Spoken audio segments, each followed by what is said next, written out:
научи сърцето си и сърцето си играе.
For granted.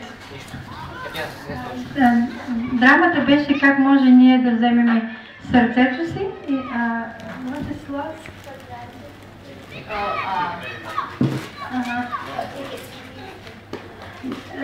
Че трябва да вземем сърцето си на сериозно. And if we don't look after our heart and we play with it, then it can be ruined and broken. И ако не го вземем на сериозно и си играем със сърцето, е тъй както се искаме, може да го нараниме. As you saw, Luke played with his heart and it stopped working, which means that he would die. Както видяхте, той си игра със сърцето, толкова много подхвърля като топка и накрая сърцето какво стана? Умря, просто умря. But he sent it up to God who fixed it. And God is the only person who can fix our hearts. И ако забелязахте, той накрая хвърли сърцето нагоре и изчака малко време сърцето да падне. Значи той хвърли сърцето на Бог и Бог го фиксира, оправи го пак и му го прати обратно. И това само Бог може да направи и никой друг.